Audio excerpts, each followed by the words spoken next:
We like to stay busy because it makes us think that we're doing something in the world. It makes us think that we're productive. It makes us think that we are making things happen, but really all it's doing is keeping you from letting God have that conversation with you that he needs to have that conversation with you about. When you finally rest and sit your ass down, God says, it's about time you sat your ass down. I got to talk to you about something. I've been trying to get to you all week, but you've been pushing yourself to go to the gym like a maniac. You've been keeping yourself busy with work, working longer hours. You've been distracting yourself with coming up with a bunch of chores and things that you need to do when you're done work, running a bunch of errands. Then you go home and then you find a bunch of stuff that you need to do. I can't really tell, but I already know I'm glowing. The sun is blinding me right now, but I took care of my skin this morning and I know I'm aglow. Anyway, so then God's just like, finally, let me talk to you. Let me turn down the noise finally. You've turned everything off. You sat down. And I got a little something I need to tell you. And then that's when God can speak through. Because Spirit was definitely trying to tell me that I needed to not only slow down, but I needed to rest. And rest is not necessarily because you're about to enter a busy season, even though sometimes it is. Right? And rest is not necessarily because you need to rest because you're too busy, you're doing a lot. Rest allows the divine to finally be able to communicate to you. Dragonfly. That's all I've been seeing is dragonflies for the past 2 weeks now. Rest allows you to open the door for a conversation with the divine. That's what rest is for. So we can reflect. So we can have these conversations with Spirit and with God. So that we can strengthen our discernment. So that we can have a better understanding of what the game plan is for the day, the week, the month, the year. Those times of rest is for rejuvenation of self, of spirit, of mind, of body.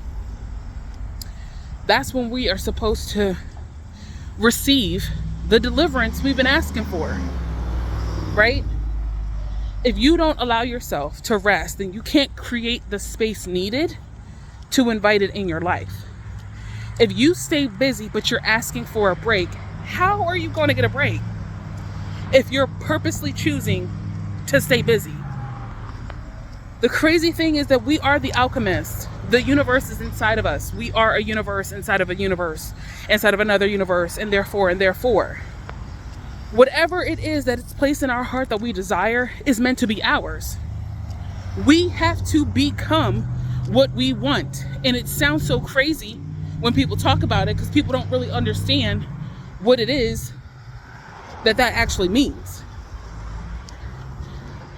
If I am a busy person who complains about never having a break, but my schedule is dictated by whatever I put on my calendar, whose fault is it that I don't get a break? Me. What the hell? It's my fault. So I don't got nobody to blame. And I got nobody to complain about. Because I'm the problem. If I want to go on vacations and go to nice places, and I have the opportunity to go or to save my money, but I spend my money on other things, or the opportunity comes and I find a reason not to go, why do we do shit like that? And then literally after we turn down the opportunity, right, we complain and we cry. Woe is me. I don't ever get to go on vacations. Well, it's because you're always spending your money on junk food and Amazon and things you don't need and paying other people's bills. That's why. Accountability starts with you.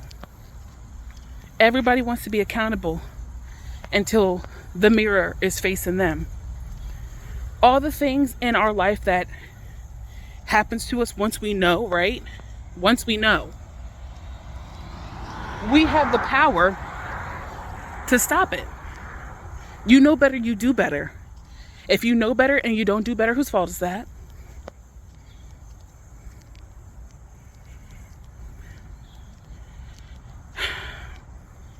This experience here is for us to wake up to our power. Oh no, poor birdie or squirrel. Oh, that looks gross. Oh, poor buddy. God bless. Ugh.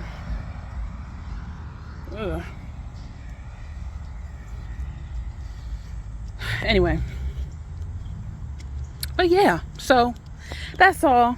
Because, I have these moments where I feel like I'm dropping gems. But like these moments right now, like me recording. Let's see. Let's cross the street. I don't always record. And I have some really good conversations with myself. Yes, with myself. So imagine this conversation I'm having right now. Imagine I didn't record it. But I spoke the same way. And I inflected the same way. I have these conversations all the time. Anyway, that's just part of my evolution. So yes, we gotta realize that we already are better and we have the capability to be better. And in order for our outward world to reflect that, we have to know that inside we already are that.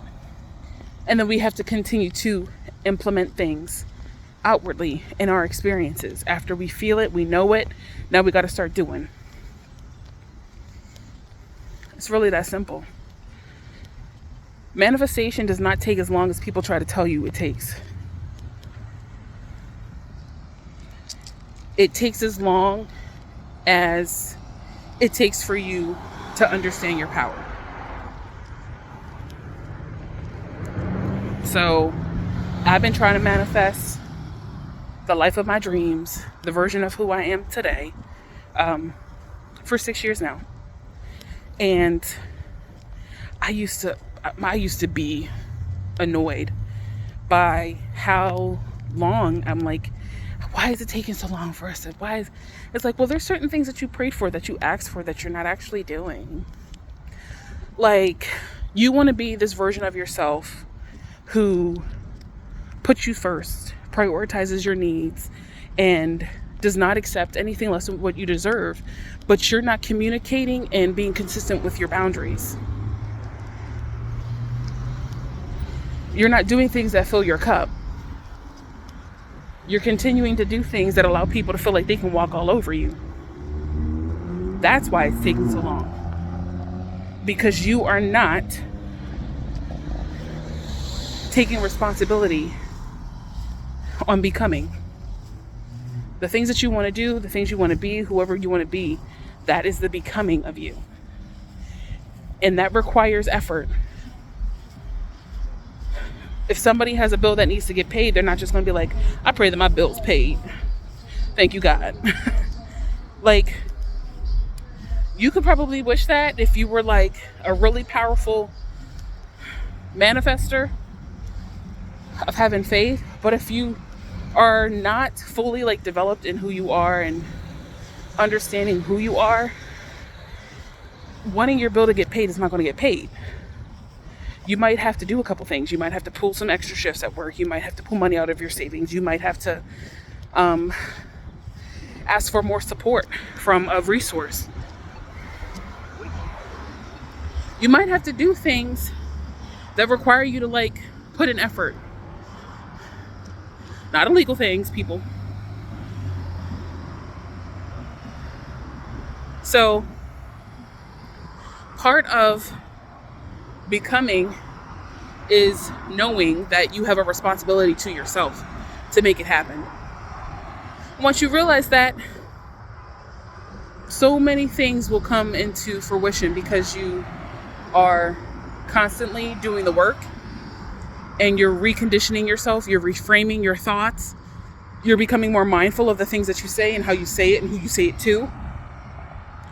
You are not taking things so seriously. You're not allowing your emotions to make decisions for you. It's a lot of things that happen when you start understanding the power of who you are. But we're going to cut this short because I got somewhere to go. Trying to cross the street. But stay you, stay true, stay beautiful. This is Mrs. Evers signing off.